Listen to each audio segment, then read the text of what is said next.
Hello and welcome to the Talk Football podcast.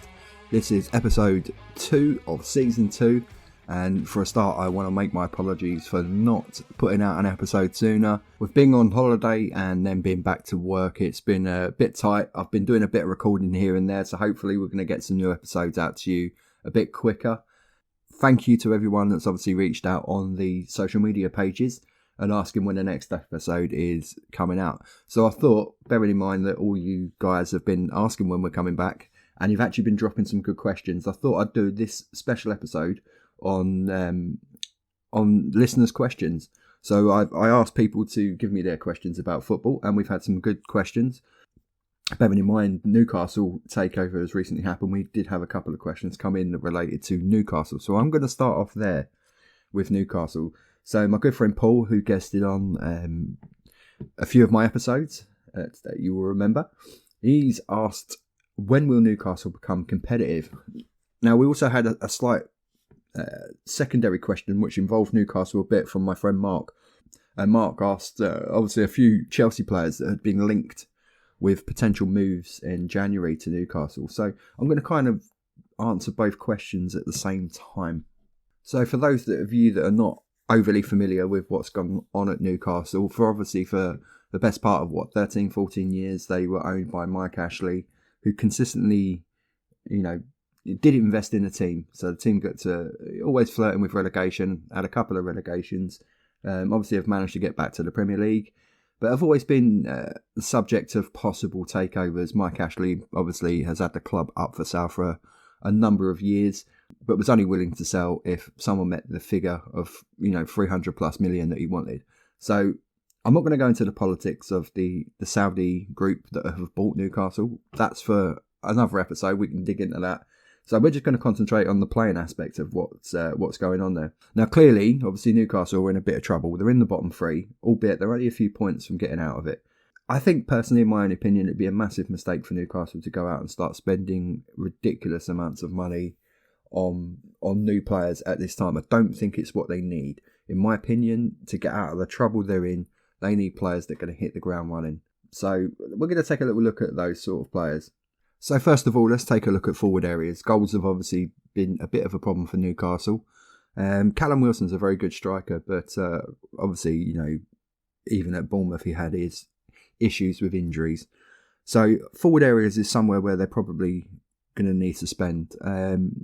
It's where you go with that. In terms of strikers or even forward players, I mean, you could be looking at, particularly with Chelsea, obviously, as Mark has asked.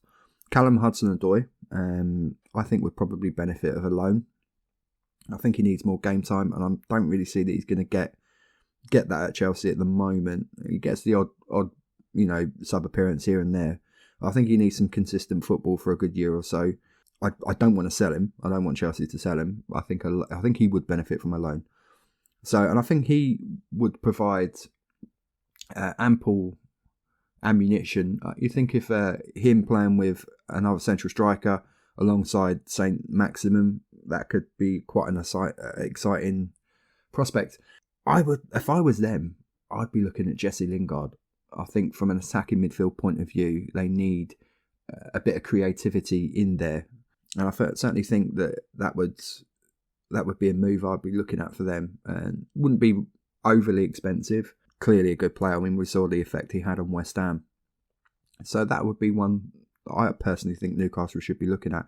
Another Chelsea player that could possibly benefit from a loan move to there. And another one also that maybe even a permanent transfer. So 2 Chelsea midfielders that I think could certainly go in there and improve Newcastle straight away would be Ruben Loftus-Cheek and Ross Barkley. At the moment, Ruben's getting games for Chelsea, so I probably see it unlikely that we would let him go in January. But certainly Ross probably would need a move. I don't think it's really worked out for him at Chelsea. Talent's there, no doubt. I think playing week in, week out, Ross Barkley at Newcastle, anchoring in their midfield, maybe alongside like the likes of Shelvey, I think that would be a really good move for both them and for him and for Ross. I think that would be a good move for them. So that's midfielders, attacking midfielders that I think could probably go in there and make an impact straight away. I mean, other names that you could possibly look at, I'm not sure if they could get them, but it could be worth a shout. Zaha, obviously, a forward that's been looking for a way out of Palace for a little while, but they can't offer him European football, so that's one that would seem unlikely unless, obviously, Zaha fancied a big paycheck. But, if he's got any aspirations of winning trophies, then maybe that wouldn't be a move he would look at initially, but then who else would take him at the moment?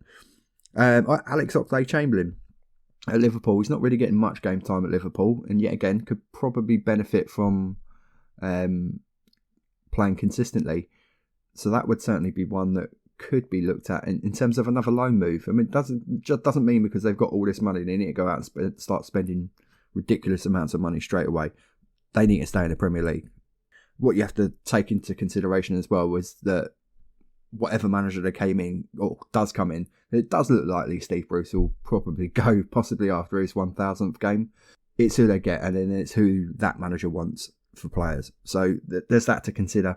In terms of like a number 9, I mean, Lacazette. Could Lacazette be a good shout for them? I don't know. So that's players that I've looked at from an attacking point of view, whether or not they could come in and maybe they could get them in. Obviously, money's not an issue. Defensively, they could probably benefit from having an experienced sort of like Premier League level central defender to go in there and start, shore things up a little bit. So James Tarkowski from Burnley, I think that would be a great shout. He came close to obviously joining West Ham in the summer. West Ham wouldn't go there with the kind of money that Burnley were looking for. Obviously, that's not going to be an issue. And I quite like him. And I think he would provide a stable amount of defensive cover. Certainly a bit of a leader as well, which they could probably do with. Given the financial troubles that Barcelona are in, I would think someone like Sergio Roberto could be a decent signing. Can play in wide midfield areas, but certainly at right back, I think he could do a job for them. Not a problem. And then possibly, if you're looking defensively again, could they improve the keeper situation? I think Dubravka is a good goalkeeper, but certainly they could probably take a step up. My thoughts would probably lean towards someone like Henderson at United. Given De Gea's recent upturn in form this season, he ain't really getting a look in. So maybe he could look at potentially moving on from there. Certainly if he wants to be consistently in the England squad going in towards the World Cup in Qatar, he needs to be playing regularly. And another shout would be Onana from Ajax. Obviously, he's currently on a doping ban, but his ban, I believe, ends in January. So, that could be a good shout. And both of those would definitely be a step up from Dubravka. I'm not saying Dubravka's a bad goalkeeper, but, if we're talking going toward like an elite level goalkeeper, Henderson, right age, great potential, yeah. And so for my opinions, and to answer that, if Newcastle would become competitive, one, they need to stay up. Then they can look at consolidating and maybe then start looking at maybe more marquee signings. So for them to be really competitive, to answer Paul's question, I'm thinking 18 months to 2 years to stabilise the club, get a good base of players in, then start adding marquee players, and then you start hunting down your trophies. So yeah, and to answer Mark, yeah, there's certainly some of our young players at Chelsea that could probably benefit from a move away. I'd like to see them get more game time, but I think realistically with the players that we've got, once they, everyone's up to speed and fully fit, I would see it unlikely the likes of maybe Ruben, Ross and Callum are going to get much game time. So I don't want them to go. Maybe Ross would benefit from a permanent move, but certainly Ruben and Callum, I think we should keep them and maybe get them some game time elsewhere. Now, since as we are talking about who will be potentially the next Newcastle manager, Paul actually dropped in a second question, which was how many Premier League managers do I think will actually see out the season from where it started. Now, currently, obviously, we've only had actually one sacking so far, which was Xisco Muñoz from Watford. He's obviously been replaced by Claudio Ranieri. Given the way Watford are, I mean, there's not really even a guarantee that Ranieri will see the season out if that doesn't go very well. And they've got their first 5 fixtures are very tough. In terms of looking at the rest of the Premier League, I mean, would Burnley sack Sean Dyche? I mean, they're not in a great position. Is it possible that they would get rid of Dyche? I don't think it would be. So I would think he was probably fairly safe, to be honest. If we look at, I mean, you know, we can have a look at the bookies, and we can have a look at what the odds are of what the bookies think. Obviously, you know, you're looking at Bruce is obviously a favourite. It looks likely he will be replaced given the takeover and the money involved.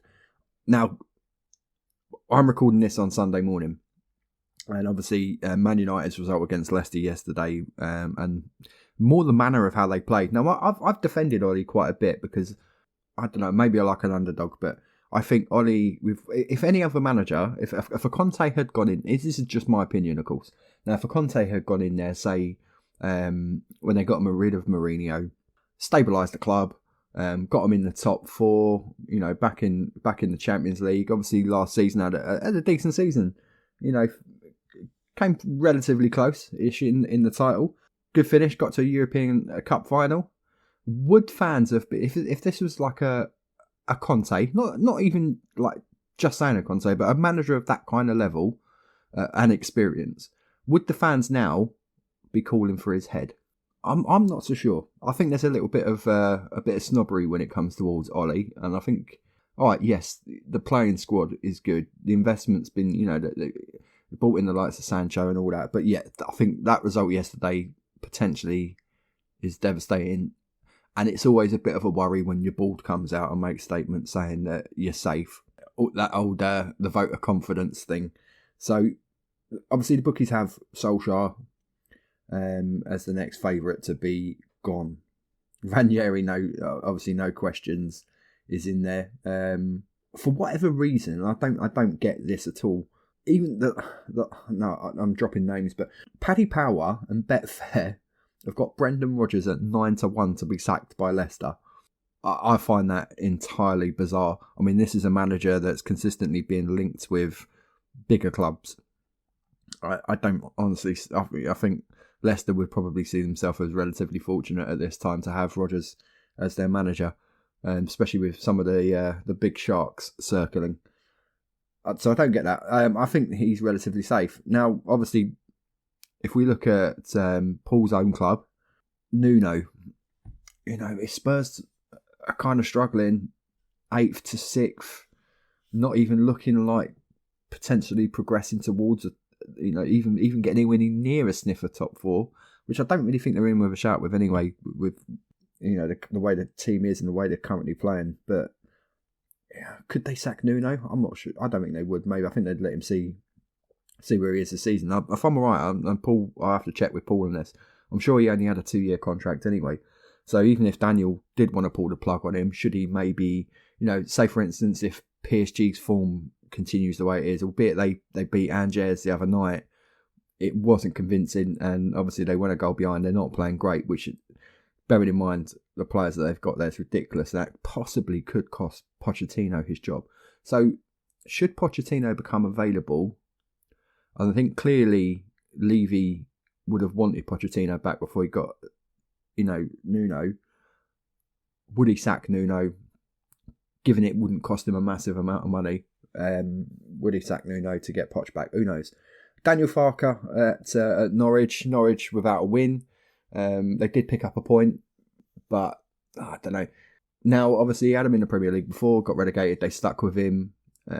Maybe they just see it as they're likely to go down. They're not going to spend a massive amount of money. So it keeps the club stable. They go back into the Championship, and they're probably favourites to come back out of the Championship again and come up. So they're probably likely to stick with Daniel Farke. So I think he's relatively safe.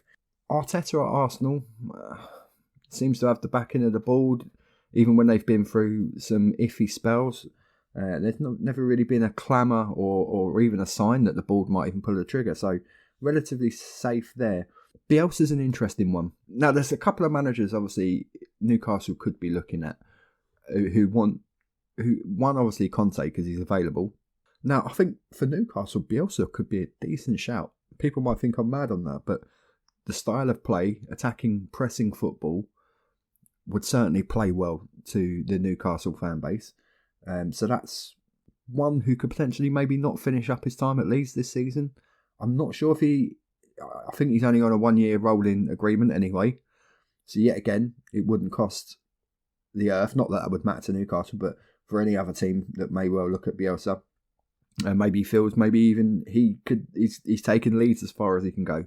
Who knows? The rest of them, maybe Bruno Lager at Wolves, but then they had a great win yesterday, albeit late. They still turn it around and they've got some good players. So maybe I wouldn't think he would get sacked. Now, an interesting one for me is Ralph Hasenhüttl at Southampton, because they've not had a great start to the season. They're close to the relegation zone. Now, I've got a bit of compassion for him on that because, kind of out of the blue, they sold his best striker away from him. So they lost Danny Ings. They bought in Armstrong, and he's all right. He's a good player. Shea Adams has not really hit the ground running this season, but probably a lot of that's due to the fact that he's not playing up front with Ings. Because Ings obviously one great goal scorer, but he was also a great linker of play, especially playing him in a two. And that two of Adams and Ings worked really well last year. And we're starting to see the fruitions of a good partnership with Ings and Watkins at Villa now as well.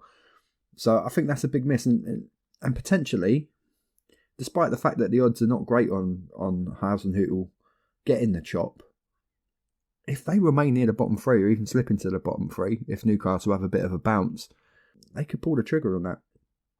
I don't honestly see anyone else currently in the Premier League that would get the sack.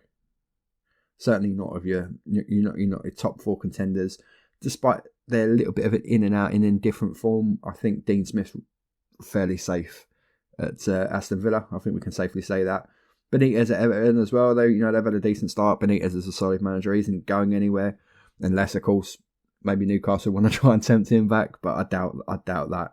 I doubt that very much. So, yeah, to answer your question, I don't really see, possibly only really two that potentially I could see, obviously, in the immediate future, not seeing it out, which obviously would be Bruce and maybe Ollie. So that's that question asked. That's a great question, though, Paul. Thank you, mate. Cheers. Well, the last two questions that are going to be featured on this episode. The next one comes from another friend of mine, actually, and he's a fellow Chelsea fan. Now, he's asked about Hazard being linked with coming back to Chelsea. I'm a little bit torn on this one. Obviously, from the heart point of view, having Hazard back would be a massive boost in terms of like feeling around the club. It's, I suppose, a little bit similar to when Bale was announced as coming back to Spurs. It's one of them ones that it makes you want to go and dig out the old Hazard shirt out the closet and get it back on for when he comes back to the bridge. Having seen though what he's been like at Madrid, he's missed in his entire time at Chelsea. He only missed something like 27 games through injury or being rested or left out, whatever. In 2 years at Madrid, he's missed 57 matches, predominantly obviously through injury. Now that's a concern. Maybe a lot of that is mental. I don't know. Maybe because he had this dream of going to Madrid, playing under Zidane,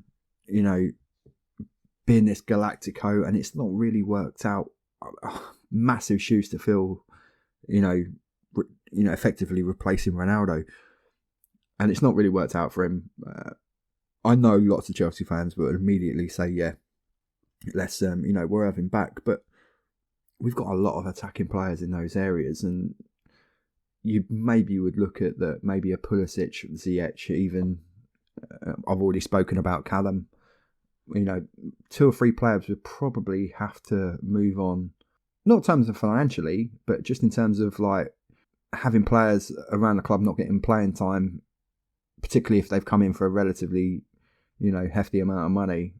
Havertz, Werner, Ziyech, and then you bring in Hazard. And of course, if you bring in Hazard, you're going to play him. If he's fit, he's going to play, isn't he? So I think that would be a detriment to the development of those players in terms of, they've had their year and a bit, whatever, to settle into Chelsea. Now you're really, really wanting some of those players to kick on and make their mark. And I think having Hazard back, despite how much I think we'd love it and it would be an amazing spectacle, I'm a bit concerned that we wouldn't get the Hazard back, obviously, that we knew.